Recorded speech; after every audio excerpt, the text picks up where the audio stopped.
Hi, boys and girls. My book this week is called The Yellow Bus, which most of you ride a yellow bus if you take a bus to school. And this book is written by Lauren Long. And at the end of the book, he tells us what inspired him to write it. So it's interesting, sort of the lifespan of a yellow bus. So let's find out what happens.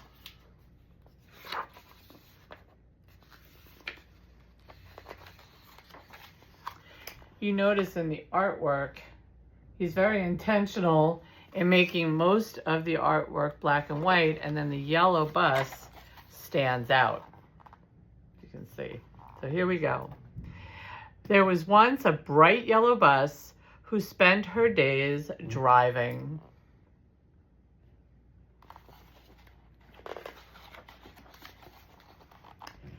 Every morning, they climbed in.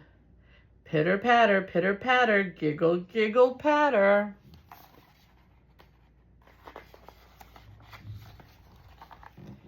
The yellow bus carried them from one important place to another. And they filled her with joy.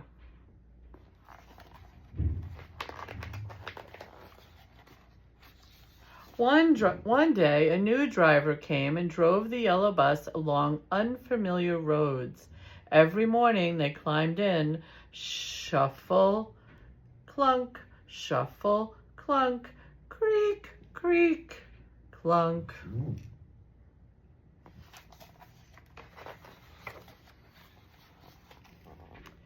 The yellow bus carried them from one important place to another. She had a new job. First she was working with children, then she was working with older people. Something else.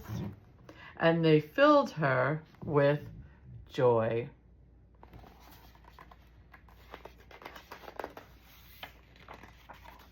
After a long time, someone new came and drove the yellow bus into the city. She parked her in a quiet spot, walked away, and never returned. Nobody climbed in. The yellow bus didn't drive from one important place to another. No pitter-patters, giggles, shuffles, creaks, or clunks. The yellow bus was empty.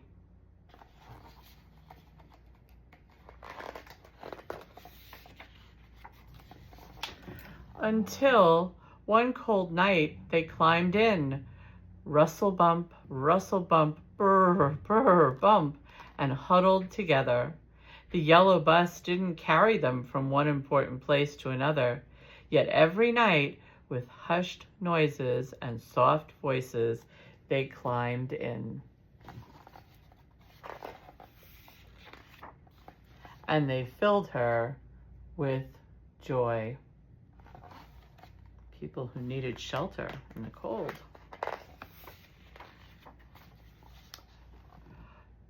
Early one morning, a truck arrived and towed the yellow bus through the city, across the bridge, into the country, along rolling hills, and down onto a farm nestled deep in a valley.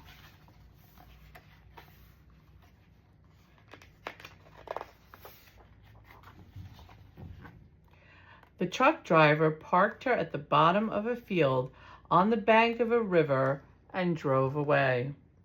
But just as the yellow bus was missing the pitter-patters, giggles, shuffles, clunks, rustles, and bumps,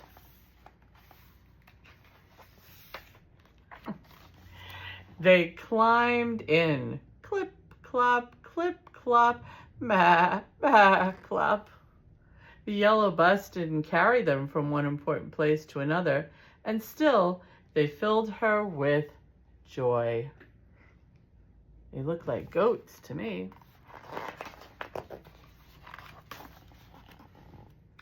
From her spot in the field, on the farm in the valley, below rolling hills and beside the river, the yellow bus could hear booming noises nearby.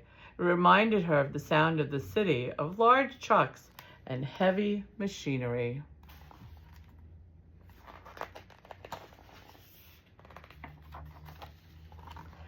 Then all at once, the loud noises stopped.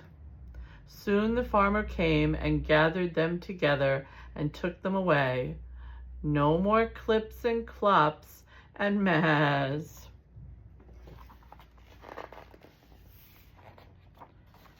The farm was quiet, and so was the yellow bus. Gradually, from around the bend, the river began to swell and rise.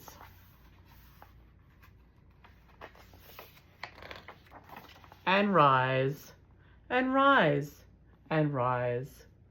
The yellow bus was alone until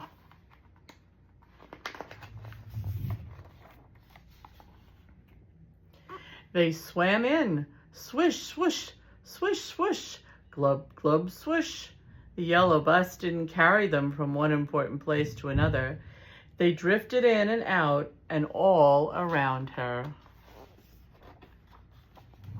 And they filled her with joy.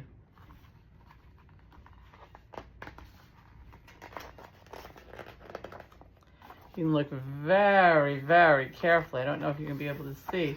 You can see the light little bit of yellow under the water right in there where the bus is. Now at the very end of the book, the author tells us what inspired him to write this story. He's very interested in drawing as an illustrator, and the idea for this book came from when he was on a bike trail through the woods near his home. He used to pass an old yellow bus. It sat broken down in the corner of a goat field behind an old schoolhouse. I often thought about how it came to be there, rusted, abandoned, and surrounded by goats. I wondered when and why did this yellow bus end up there? And he used that idea to create his story. Then he used his ability to draw his artwork to make the beautiful pictures. And this is actually the real bus that inspired his story. I hope you enjoyed The Yellow Bus, boys and girls. And I'd love to know what you think. I hope you have a wonderful week, and I hope you're riding safely and treating your bus with care. Have a great week.